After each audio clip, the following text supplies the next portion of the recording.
Olá pessoal, bacana, belezeira? No início deste mês de agosto foi disponibilizado para vocês uma atividade subjetiva de 5 questões na escola, ok? Espero que tenham tido acesso. Dessas 5 questões que foram trabalhadas nessa atividade subjetiva, observa-se que tem algumas questões relacionadas ao capítulo anterior, relacionado à nossa prova anterior, ok? Assim como também questões relacionadas ao nosso capítulo para a prova agora de agosto. Então, como base e para reforçar ainda mais os capítulos dessa prova agora de agosto, vou estar selecionando as questões específicas do capítulo atual, ok? Servindo até como revisão. Beleza? Adiante.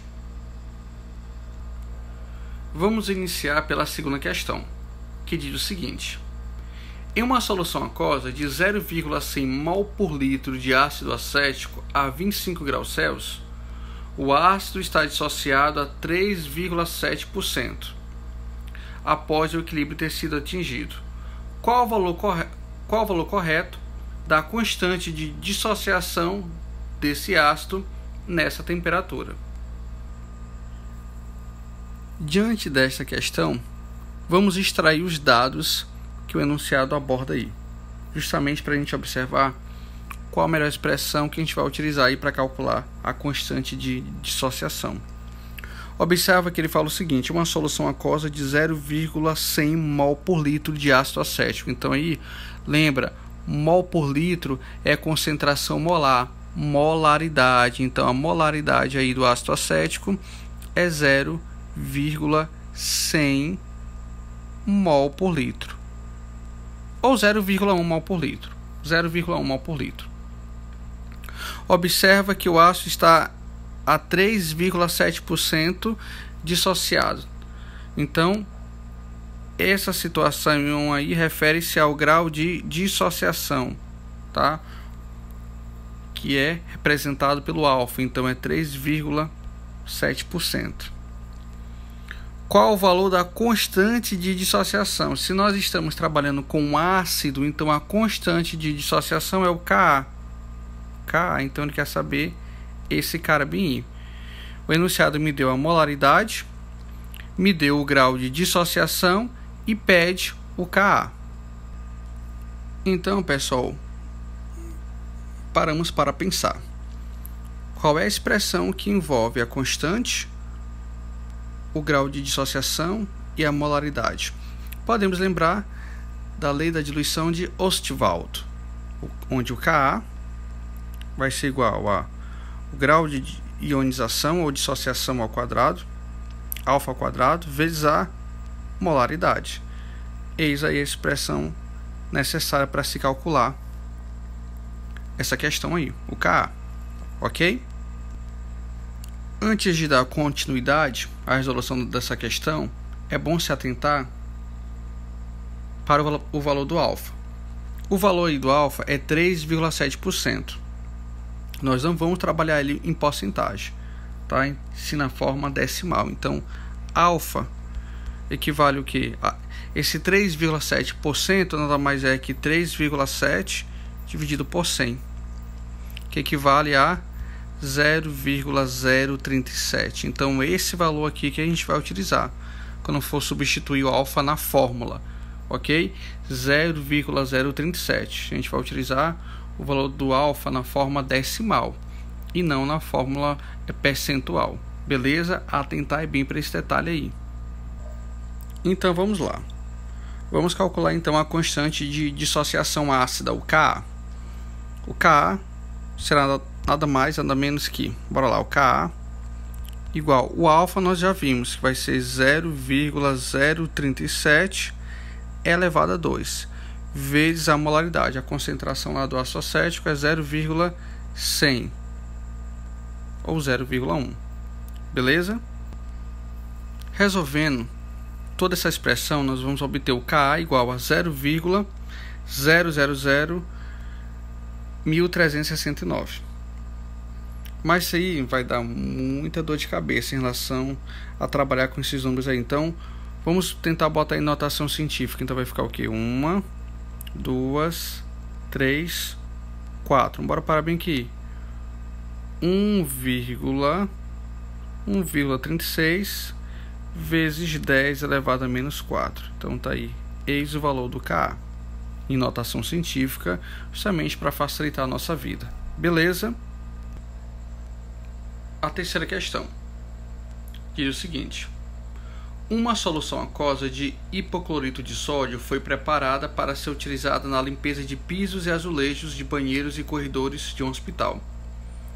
Sabendo-se que a concentração de uns hidroxilas, OH-, desta solução é 0,1 mol por litro, a 25 graus Celsius.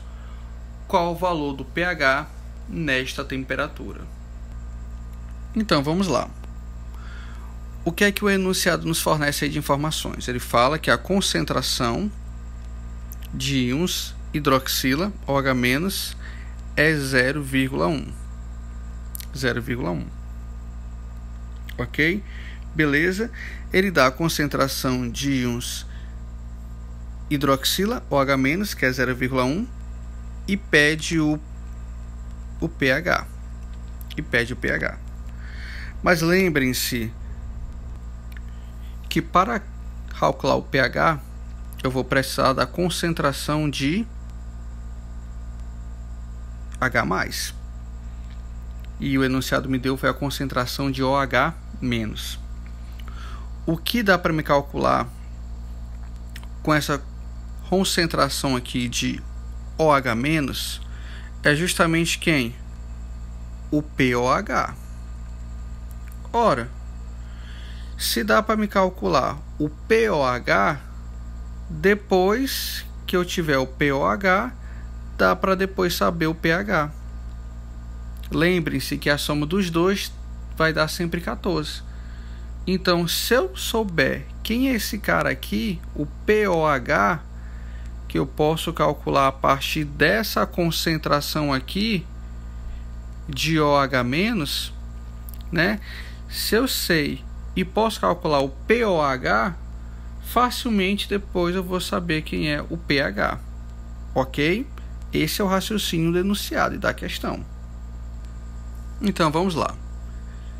Se o enunciado me dá a concentração de uns hidroxila, 0,1 mol por litro, para facilitar a nossa vida, vamos botar essa concentração em mol por litro de hidroxila em notação científica. Vai dar o quê? 1 vezes 10. 1 vezes 10 a menos 1. Ok? Em outras palavras, 10 a menos 1 em notação científica. Então tá aí, 10 a menos 1. Observa também, pessoal, que a concentração de uns OH-, como é que ela é calculada e pode ser expressa? É 10 elevado a menos o POH. Então observa bem quem é o POH aí dessa questão. É 1, né não? Ó, é 1. Observa. Lá em cima tem a concentração 10 elevado a menos 1. E a expressão que me ajuda a calcular a concentração de uns hidroxilas está embaixo. 10 elevado a menos o POH. Então, o POH é igual a 1. Beleza? Só que detalhe, ele não quer saber o POH, ele quer saber o pH. Mas pessoal, se eu sei o POH, que é 1, dá para mim saber tranquilamente quem é o pH. A soma dos dois, do pH e o do POH, sempre tem que dar igual a 14. Então, se o POH é 1, logo o pH só pode ser o quê? Igual a 13. Ou seja, 13 mais 1 vai dar 14. Então tá aí. Eis o que me interessa. O pH igual a 13. Belezeira? A quinta questão também é importante pra gente. Então bora lá. O quadro abaixo relaciona diversos materiais com seus respectivos pH. Então dá o tipo de material e do lado o pH de cada um. Nós temos também informação embaixo sobre a escala de pH, que vai variar de 0 a 14. Lembrem-se, o pH abaixo de 7, o cráter ácido aumenta, ou seja, o composto é ácido. É pH acima de 7, o composto é básico. O pH igual a 7, neutro. Então, vamos lá. Considerando as informações acima, responda. Letra A. Qual a concentração em mol por litro de hidroxilas no vinagre? Ok? Então, vamos lá. Adiante. Então, vamos lá. Ele quer saber na letra A qual a concentração de uns hidroxilas. Responder bem aqui em cima. E os hidroxilas, OH-, a concentração de uns hidroxilas, posso calcular a partir dessa expressão. 10 elevado a menos o POH. Ok? Ajeitando aqui, 10 elevado a menos o PO. Belezeira. Só que do vinagre aí, a tabela me mostra aí, o que é que eu tenho do vinagre aí? O que é? Eu tenho o pH do vinagre.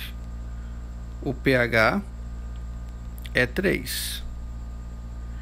Se eu sei o pH, pessoal, eu posso saber tranquilamente o POH.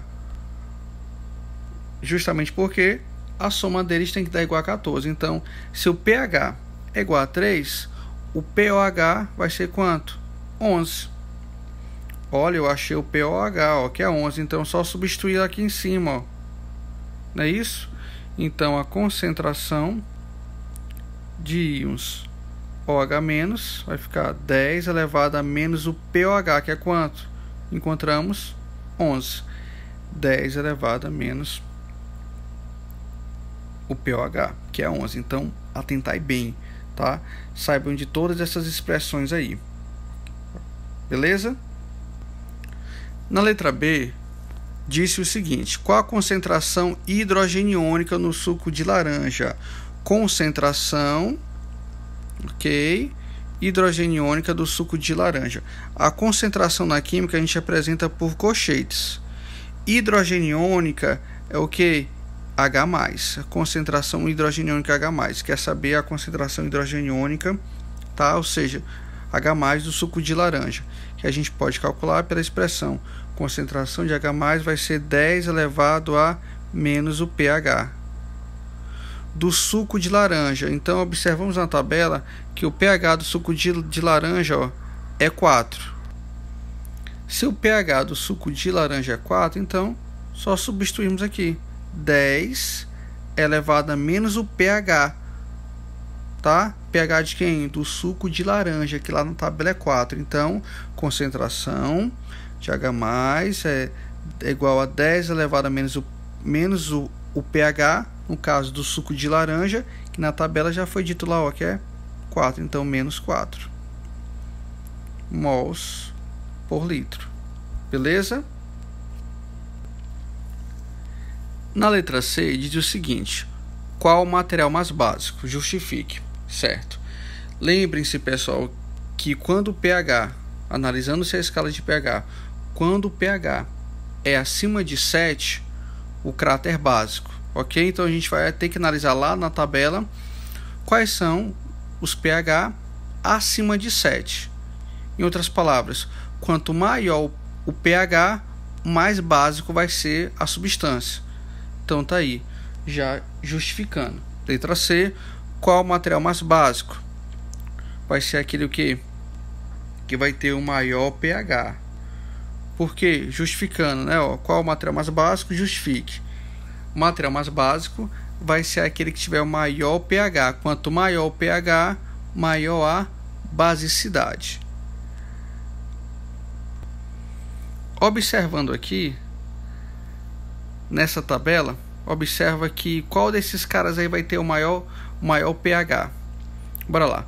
Bora analisar de um por um. O leite da vaca é 6,5, sangue humano 7,3, suco de laranja 4, leite magnésia 10,5, vinagre vai ser 3.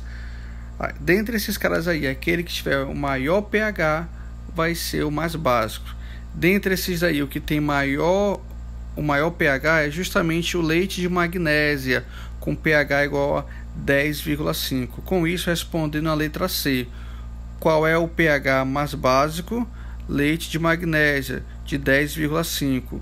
Justificando, quanto maior o pH, quanto maior o valor do pH, maior a basicidade, maior o caráter básico do material. Belezeira? Ok, pessoal? Por hoje é só. Muito obrigado pela atenção. Dúvidas, estou à disposição. Me procurem, ok? Um forte abraço. Fiquem com Deus e cuidem-se. Fui. Falou.